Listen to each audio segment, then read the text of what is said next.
It was only supposed to be another Sunday in the NFL. A cold December day in Cleveland, another Browns game with a rookie quarterback under pressure and a fan base already bracing for disappointment. But then the cameras caught it. Not a touchdown. Not an injury.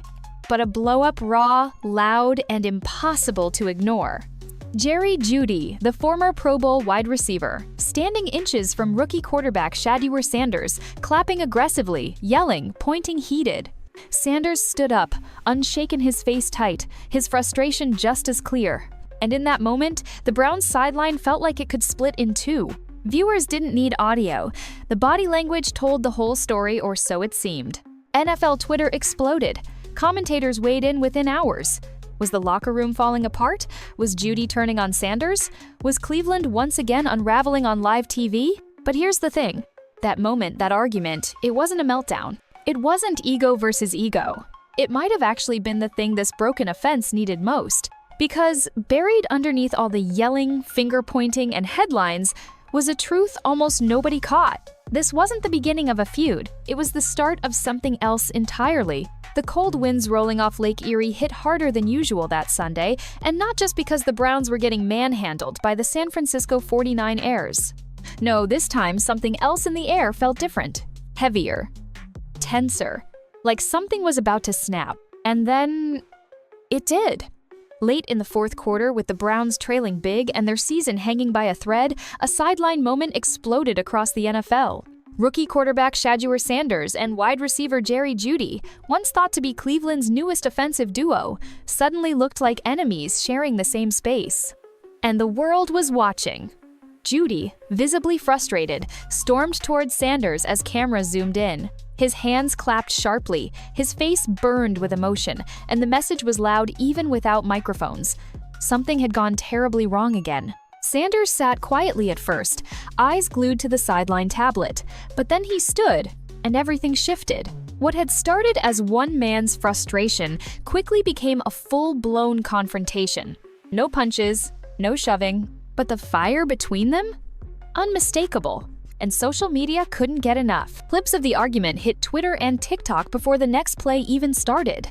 Debate segments started prepping overnight. Headlines dropped the next morning. Judy melts down on rookie QB. Locker room drama brewing in Cleveland. And perhaps the harshest of all, the Browns are imploding again. And to anyone watching in real time, who could blame them? The Browns were losing. The offense looked dysfunctional. And now their supposed top receiver and rookie quarterback were tearing into each other in plain sight. But here's the thing, the cameras caught what happened. Not why it happened, because this wasn't just a hot-headed outburst. It wasn't arrogance, or ego, or diva behavior. It was pressure, boiling over. After weeks, maybe months of dysfunction, let's rewind a few minutes earlier. Because buried in the first half was the play that lit the fuse. Sanders had just missed Judy deep a throw that, if completed, would have flipped the energy in the entire stadium. Judy had burned his man, the window was there, and for a split second, it looked like this was finally the breakthrough they'd both been waiting for. But the ball sailed long, inches beyond his reach. And with it sailed yet another golden opportunity in a season full of missed ones.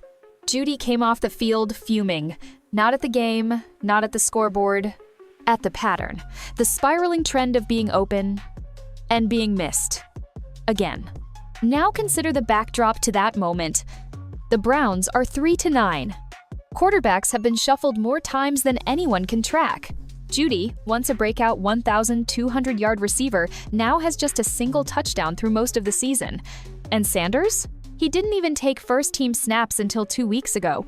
It's not chemistry, it's chaos. So when Judy sat next to Sanders on the bench and started pointing at the tablet, it wasn't just about that one throw.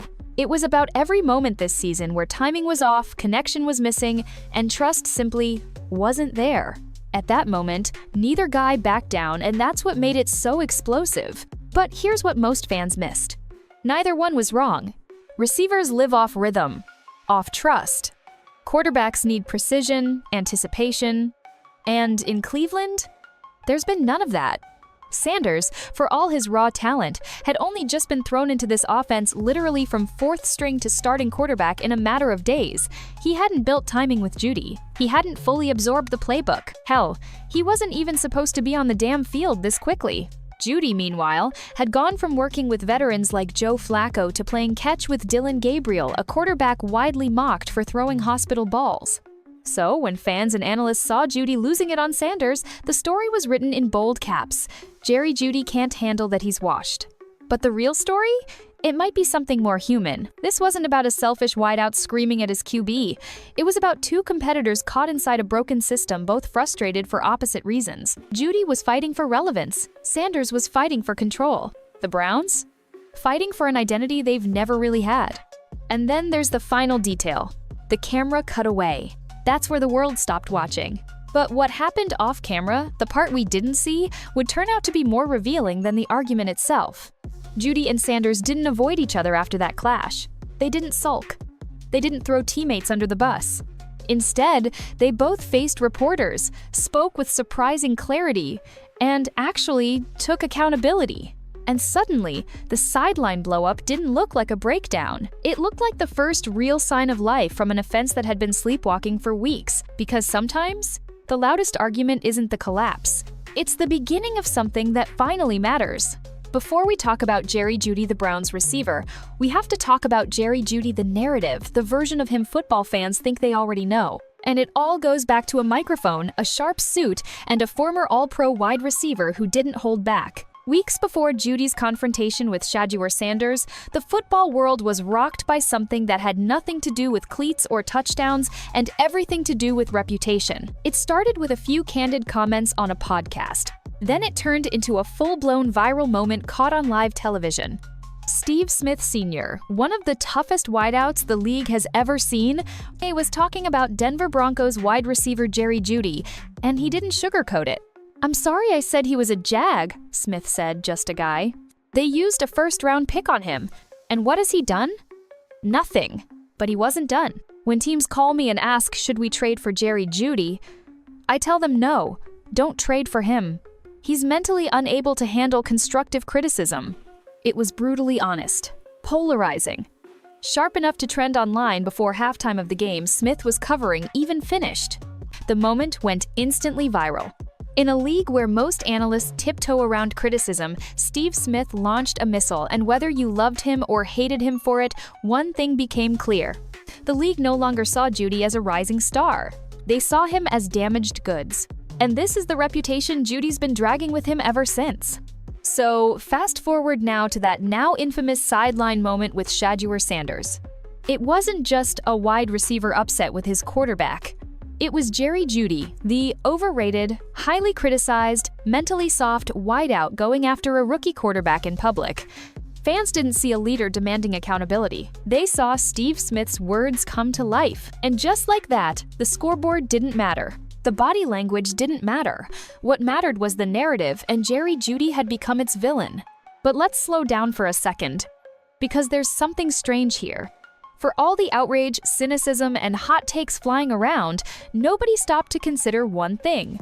What if what we're seeing isn't Jerry Jeudy at his worst, but Jerry Jeudy finally trying to lead in the only way anyone's shown him how? Think about it.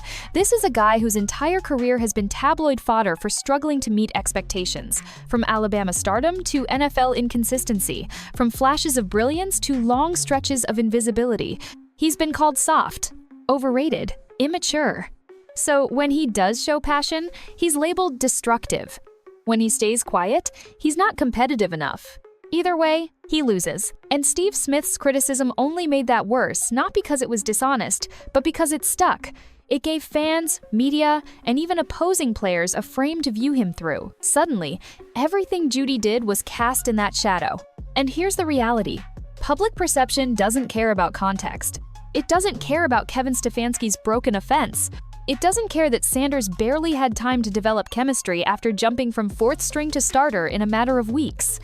All it needs is one camera shot, one sideline blowup, and a Twitter caption, Jeudy imploding again. But behind the scenes, that's not what players saw. People inside the Browns locker room didn't view Jeudy as toxic. They saw frustration, yeah, but they also saw a guy who still cares. A guy who hasn't mentally checked out despite a season that's been painful from the opening kickoff. And when you think about it, passion without results looks like ego. But passion without passion? That looks like a dead locker room. Judy might have gone about it the wrong way, and he's admitted that. But at least he went about it. He didn't sulk. He didn't throw teammates under the bus afterward. He didn't hide behind PR language. He stood there after the game and owned it. What I would have done different, he said, was probably talk to him off camera. Simple. Honest. No excuses. Y'all gonna make this bigger than what it is, he continued. The media feeds off negativity. Me and Shedeur are good. And for once, he didn't sound like a guy trapped in someone else's narrative. He sounded real, because that's the other piece no one brings up when quoting Steve Smith. Judy isn't a villain. He's not some locker room cancer poisoning a young team. He's a 4-year-old trying to justify a first-round pick tag that's haunted him since he stepped foot in the league. And in that moment, clapping furiously over a sideline tablet with a rookie QB, maybe he wasn't melting down. Maybe he was trying to wake both of them up. Because say what you want about Jerry Jeudy, but he wants to win. Badly. And if you ask anyone who's ever stepped on a football field, they'll tell you the same thing. You don't scream at a teammate you don't care about. You scream when you believe they can be better. You scream when you believe you can be better. That's not the mark of a diva. That's the mark of a fierce competitor. One that's tired of doing the quiet thing, tired of being misunderstood, tired of being told who he is. Because the Steve Smith version of Jerry Jeudy may have gone viral. But it's not the full story. Not even close. For years, the name Sanders carried weight on the football field thanks to one man, Dion. But now, a new Sanders is under the spotlight and under fire. 3-year-old rookie quarterback Shaduer Sanders. The NFL didn't exactly roll out the red carpet for his arrival. No first-round fanfare, no redraft hype, just murmurs, criticisms, and a deafening question echoing across sports talk radio. Is Shedeur even ready for the pros? But none of those questions mattered to the Browns. Not anymore. Because after burning through Joe Flacco, Kenny Pickett, and Dylan Gabriel, Cleveland had no choice. Their season was slipping. Their offense was drowning. And in Week 12, they decided to roll the dice. Shedeur Sanders was named the starting quarterback, despite barely taking a single first-team rep all year. From backup clipboard holder to face of the offense overnight. Sound reckless? Probably. But when your season sits at 3-8, you stop thinking long-term. You start praying for electricity. And in Sanders, the Browns saw a spark. That spark, however, came with growing pains most fans never noticed, because while everyone was watching the now infamous sideline clash with Jerry Jeudy, the hidden truth was this. Shedeur was never supposed to be ready yet. He was a rookie quarterback dropped into a chaotic midseason mess, a playbook never designed around him, an O-line barely functioning, and a revolving door of receivers with zero timing or rhythm with him. Cleveland didn't develop Shedeur. They threw him into the fire and told him to save the house. And that makes what happened during that Browns vs. 49ers game even more complex. Let's rewind to that moment seconds before the sideline clash. Cleveland lines up, Sanders drops back, Judy breaks free on a deep route, the defense missteps, and suddenly, boom, he's wide open. This is the moment, the game changer. But Sanders hesitates. Then he fires just a second too late. The pass? Overthrown. The drive? Stalls. The camera? Catches everything. The anger, the disappointment, the looks, the start of the blow-up. At surface level, it looked like a rookie blowing an easy opportunity. But if you watch closely, you'll realize something else. The window for that throw was microscopic. Why? Because Sanders didn't trust his timing yet, and he shouldn't have. He hasn't had time to build timing with anyone. He's a QB walking into a playbook that wasn't built for him, trying to synchronize with receivers who just spent 3 different regimes catching passes from 3 completely different throwers. Judy had been catching bullets from seasoned vets like Flacco and Pickett. Now he's adjusting to a rookie, still learning to recognize NFL safeties in cover 2. And in the NFL, even half a second of hesitation is fatal. But despite all that chaos, the missed responsibilities, the sacks he took, the criticisms pouring in, Sanders didn't lash out after the argument. He didn't clap back. He didn't throw Judy under the bus. In fact, what he did next said more than anything he said during the blow-up. At his midweek press conference, standing in front of a crowd of reporters waiting for a soundbite, Sanders didn't flinch. "We resolved that," he said calmly, almost clinically. "I'm not going to speak on it." That wasn't a kid scrambling to do damage control. That was a young quarterback showing something Cleveland hasn't seen in years: composure. More importantly, in the long run, it might matter even more than touchdowns. Take a step back and look at what the Browns have asked Sanders to do. Learn a professional system on the fly, build chemistry with receivers mid-season, lead a fractured locker room at 3-9, and play under a coach whose job security isn't exactly written in ink. That's not just difficult, that's a setup most rookies fail under. And while his numbers haven't been electric, no 400-yard blowouts, no Mahomes-like magic, what he has shown is rare: maturity, leadership, and self-awareness. After the game, Sanders opened up about what's really been eating at him. "The hardest thing in this game right now is having trust," he said. "Certain movements, certain looks, eye contact, it's all so detailed. And that's where I play best when I'm in rhythm with my guys. That's how I get in my bag." Translation? This isn't just inexperience. It's chemistry, and right now, there isn't any. Why would there be? Sanders walked into a locker room full of strangers mid-season. He doesn't know their timing. They don't know his footwork. He's learning coverages while his receivers are still processing route audibles. It's a mess, but it's his mess now. And instead of running from it or hiding behind rookie excuses, Sanders is embracing it. "This isn't a traditional situation," he said. "It's a challenge, but I know we'll overcome it. You just go out there and take risks. It is what it is." Not the most polished quote, but it was authentic, and that is rare coming from a guy on his second NFL start. Because let's be honest, most rookies in his spot would be rattled. They'd be overwhelmed, defensive, blaming everyone else. But Sanders didn't do any of that. He stood tall, took the hits, absorbed the noise, and then quietly got back to work. Sure, he's not a star yet, but if you're looking for signs of someone who could become one, you just saw one. If you zoom out from Jerry Jeudy's frustration, if you look past the headlines, the sideline clash, and the social media circus, you'll start to see something way uglier hiding beneath it all. This wasn't about one missed deep ball. This wasn't about egos clashing or tempers flaring. This was about a system, Cleveland's system, completely and undeniably broken. Let's be clear, having growing pains with a rookie quarterback is one thing.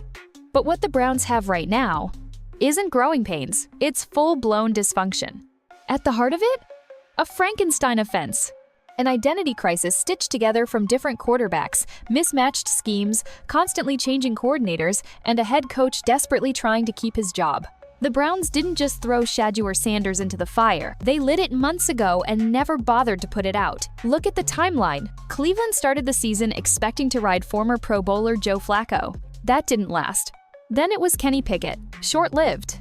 Then Dillon Gabriel, a quarterback with limited upside and a noodle arm who somehow started more games than he should have. Each quarterback brought a completely different play style. Each one forced the offense to shift rhythm, tempo, personnel packages. Now imagine being Jerry Jeudy trying to maintain elite route discipline while catching passes from three guys who don't even throw from the same arm slot. Wild, right? And then came Shaduer Sanders, a completely different prototype altogether. Mobile, creative, risk-tolerant, but raw. He didn't step into a smooth system. He stepped into chaos. And for the fourth time this season, the Browns' offense had to rewrite itself on the fly. This is where most fans check out. They focus on the stat lines, missed throws, dropped passes, but they forget what it takes to even build a functioning offense in the NFL.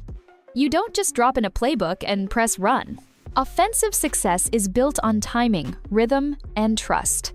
Every route has a purpose tied to spacing. Every throw is based on where a receiver's going to be, not where he is now. You think that develops overnight? It doesn't. Here's just one example. In the 49ers game, Sanders missed Judy on a basic sail route. A late read. He skipped the progression. Checks it down instead. Sound familiar? Because that's exactly what Gabriel did wrong multiple weeks earlier, and Browns fans roasted him for it. So what's the difference? There isn't one. The fault isn't in the player, it's in the system. These quarterbacks are displaying the same flaws because the machine they're operating is full of rust. Even when Sanders saw the dagger route open, he hesitated. Why? Because he doesn't trust the protection, doesn't trust the timing. His eyes drop too soon, his feet reset, the whole pocket collapses from within. And you can only blame a rookie for so much before you have to start looking at the architecture he's standing in. The current play calling? Predictable. The protection? Spotty at best. The play design? Still functioning like it's meant for a different QB with a different skill set in an entirely different season. And while Kevin Stefanski tries to preach stability to the media, what he's offering on the field is anything but. There's a reason Browns fans have whiplash. You don't go from Flacco to Gabriel to Sanders and expect cohesion. You don't run identical sets for two completely different quarterbacks and expect results. And you don't bring in a high IQ route technician like Jerry Jeudy, then expect him to thrive off backyard extension plays with no rhythm or structure. At some point, the system has to adapt to the players, not the other way around. And that just hasn't happened in Cleveland. Take their route trees, for example. Traditional West Coast flavors, shallow crosses, option digs, rub concepts. Clean, reliable. But Shaduer doesn't thrive in those systems, or at least not yet. He's a rhythm builder. He thrives off movement, rollouts, layered reads, quick flares, designed space. But Stefanski's offense is allergic to change. Sanders is being asked to execute linearly. When we all know he's a jazz player, he improvises. He makes chaos work. Instead, the offense keeps trying to shove him into a mold he doesn't fit, and the pressure shows up on every snap. That's why the missed throws are happening. That's why Judy's body language looks off. That's why the whole offense feels like it's constantly out of sync, like it's learning how to walk in real time in front of millions of viewers. And through it all, Sanders hasn't asked for pity. Judy hasn't called out the coaches. But the reality? This offense was doomed long before the sideline blowup ever happened. That tension on the bench, that raw, emotional argument between two competitors, that was the first honest moment the entire Browns offense has shown all year. Because at least in that clash, they cared. At least in that moment, two players showed they weren't okay with the dysfunction. They weren't rolling their eyes or checking out. They were fighting not with each other, but against the situation. It wasn't chaos. It was actually the closest thing to accountability this team has shown in months. And maybe, just maybe, that's how something better can finally start. Because for all its flaws, a system on fire is still a system alive. Which begs the question, can it be rebuilt? That depends on what happens next. It wasn't long ago that Jerry Jeudy was supposed to be the guy. Not just another target, not a locker room distraction, but a game breaker, a Pro Bowl talent, a future WR1. And for a minute, he was. In 2022, Judy posted 90 catches, over 1,200 yards, and looked like he was finally stepping into the elite tier. The Broncos spent a first-round pick hoping he'd reach. Route running, release off the line, separation, burst, it was all there. Then came 2023, a season full of expectations that collapsed in real time. After being traded to Cleveland, this was supposed to be Jerry's redemption arc. Fresh start, new city, different system, a quarterback carousel, sure, but still a chance to reestablish himself as one of the most dangerous receivers in the league. But instead of staging his comeback, Jeudy vanished. Through 12 games, his production has plummeted. He has just one touchdown, fewer than most backup tight ends. He's on pace for the lowest reception total of his entire career. Worse, he leads the Browns in dropped passes. For a supposed route technician, those numbers sting. Then there's the fan reaction, the frustration, the sarcasm, the booing that starts the second he jogs off the line and slows down slightly after an incomplete ball. And the online backlash? Brutal, constant. Every drop, every mistimed route, every shaky sideline interaction magnified. Not just because he's underperforming, but because he hasn't been allowed to just be a player anymore. He's a personality now, a storyline, a reputation walking in cleats. Steve Smith's viral takedown only threw gasoline on the fire. That clip has followed Judy wherever he goes. And whether you believe Smith was right or not, the consequence is clear. Judy is no longer just a wide receiver. He's a question mark. A high-ceiling talent with attitude concerns. A guy who shows flashes of brilliance and stretches of invisibility. A player some coaches don't trust. A player some quarterbacks hesitate to target under pressure. And worst of all, he knows it. The version of Judy we've seen this season isn't the confident, playful star from Alabama. This is a man struggling to stay relevant in a system that hasn't given him much to work with. And yet, even while being scapegoated by half the fan base, Judy hasn't completely folded. Yes, he's shown frustration. Yes, he got into it with Sanders on the sideline. But the part no one seems to highlight, he defended his rookie quarterback afterward, not just behind closed doors publicly. "Me and Shedeur are good. Real good," Judy told reporters days after the clash.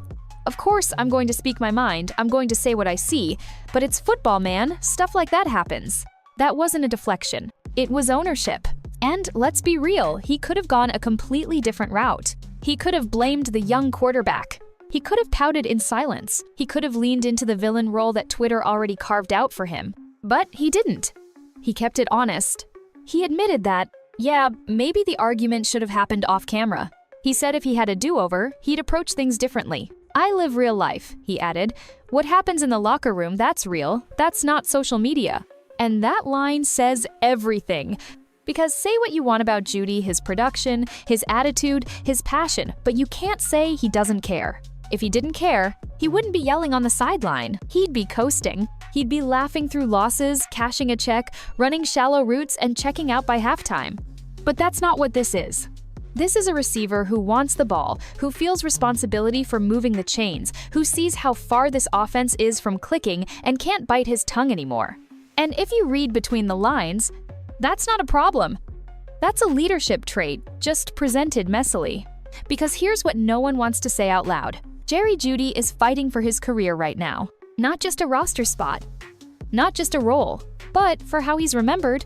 If he finishes this season quietly, with poor numbers and a couple blowups attached to his name, what happens next? He gets shipped again. Or worse, buried on a depth chart and replaced by the next shiny rookie. But if this tension becomes a turning point, if that fire finally gets used to fuel actual chemistry, actual production, actual wins, then suddenly, Judy becomes the comeback story. The player who hit rock bottom, looked in the mirror, and refused to fade out. It's not too late. He's only 24, still explosive, still one of the best natural separators in the league when motivated. But time is running out. And maybe that's why this moment, this loud, uncomfortable, widely criticized sideline episode, might be exactly what he needed. Because love him or hate him, this version of Jerry Jeudy is awake, not checked out. He's demanding accountability from others because he's feeling that same pressure himself. He knows this league doesn't wait around. He knows there's another kid from LSU or Ohio State hungry to take his spot next year. He knows if this doesn't work now, it might not work again. That doesn't make him dangerous to a team. It makes him desperate to win. And if Shaduer Sanders can evolve alongside him faster than expected, then it might not be a collapse we just witnessed on that Browns sideline. It might have been the first spark of a partnership that finally realized its time is now or never. In football, nothing matters more than timing. Not arm strength, not speed, not even raw talent. If a quarterback and receiver aren't on the same page, the entire offense breaks before the play even begins. You can have the best scheme, the best matchup, the perfect play call. But if the throw comes a second too late, drive over. If the receiver doesn't break when the quarterback expects, game-changing interception. If the trust isn't there, nothing works. Which is exactly where things went wrong for the Browns this season. Because while the Judy Sanders sideline blow-up made headlines, the real issue ran deeper. It wasn't about ego, it was about chemistry and, more importantly, the absence of it. And in the NFL, building chemistry on the fly? It's damn near impossible. Shaduer Sanders didn't get a preseason runway.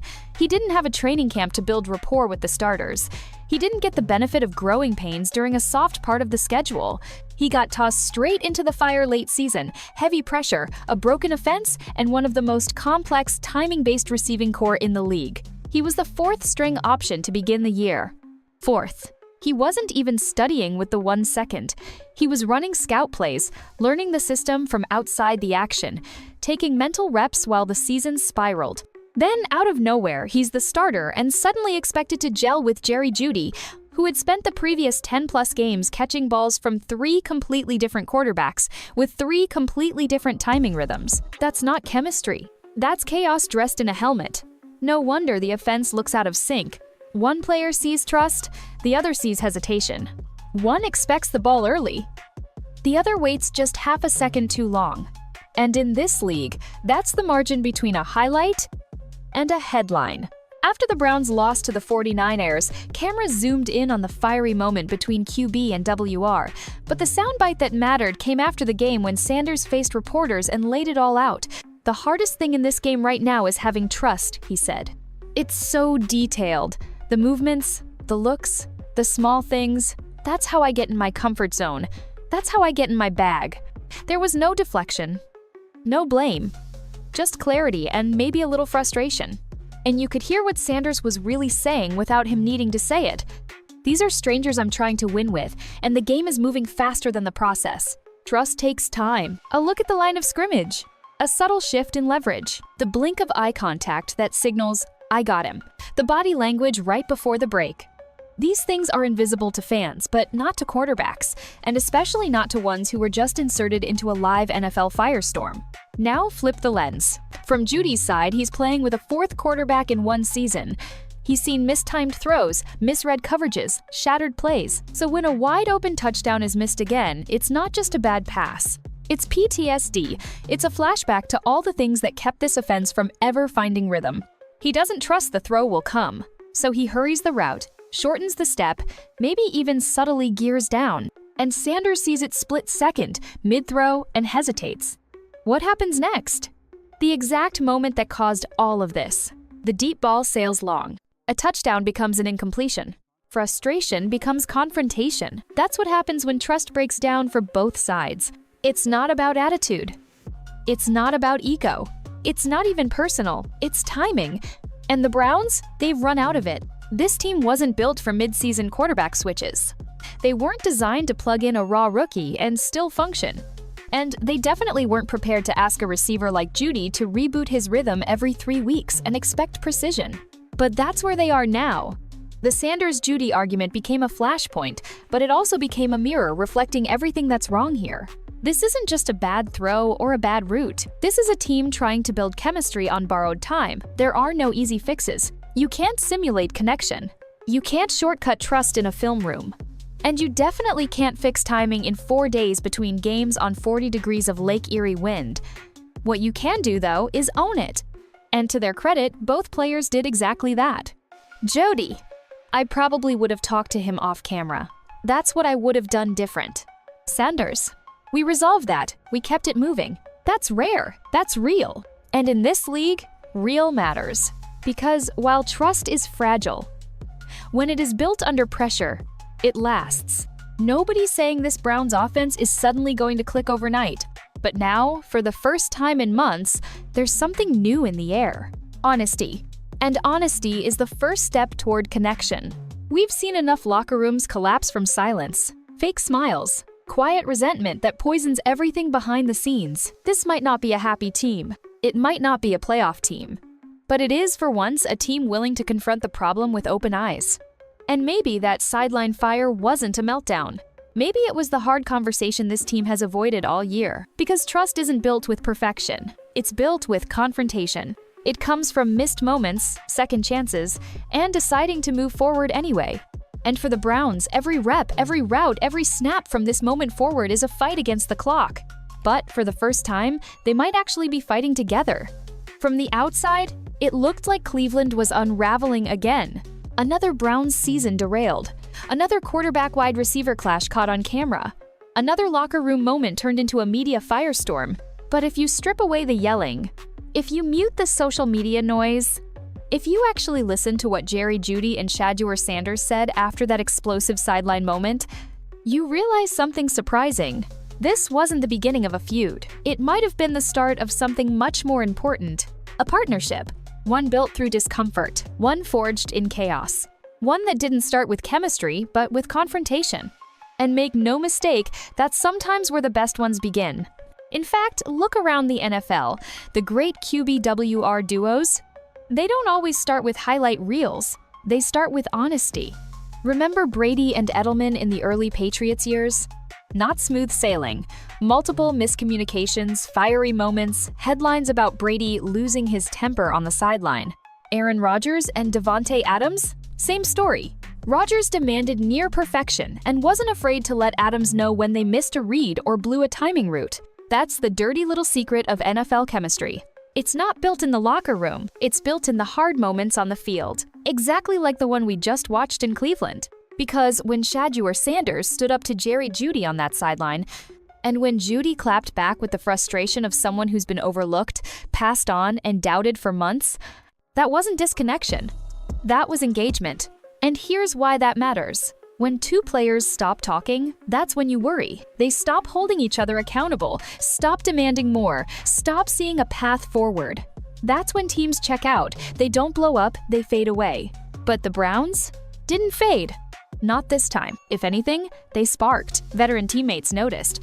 Cameras people didn't even realize were rolling, picked up a moment minutes after the altercation, Judy pacing with his helmet off, Sanders walking calmly. And guess what? They weren't storming in opposite directions. They were still communicating. Heated, maybe, but still invested. Then came the real proof. The press conferences. No passive-aggressive quotes. No cryptic Instagram posts. No unfollows. None of the usual red flags. Instead, "We good," Judy said. "Me and Shaduer, we great. That ain't what people think." He wasn't posturing. He wasn't acting. He was dead serious.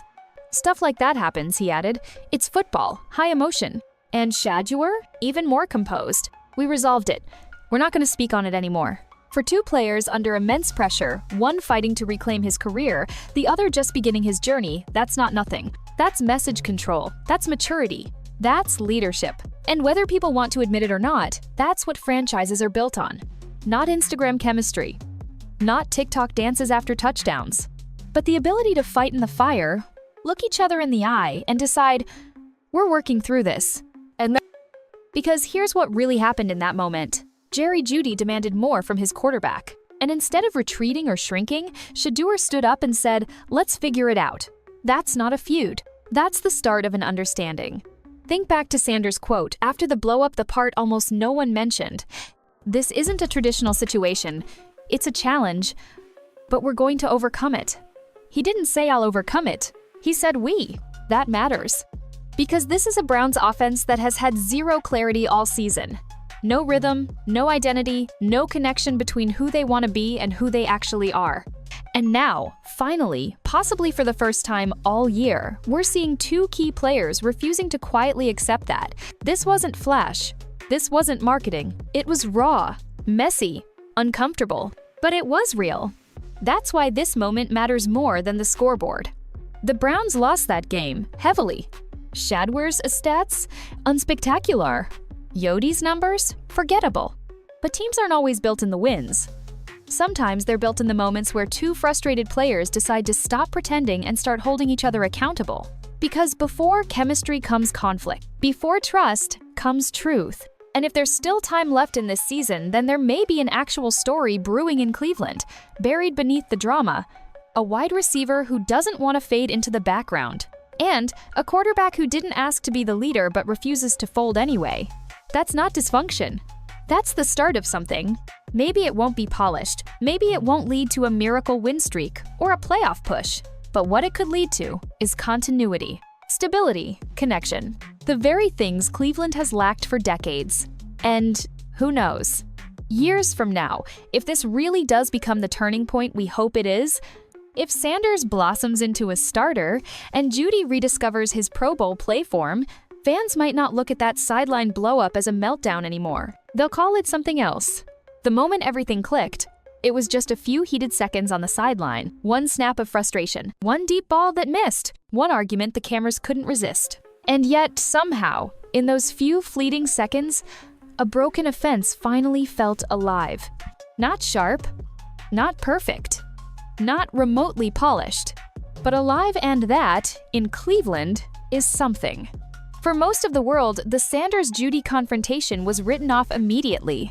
Another Browns embarrassment, another sign the team had lost its way, another reason to drag Jerry Jeudy's name through the mud and question whether Shaduer Sanders had it. But what so many missed, what only Browns fans who've lived through 20 years of dysfunction might understand, is that anger like this doesn't come from apathy, it comes from expectation. These weren't two players giving up.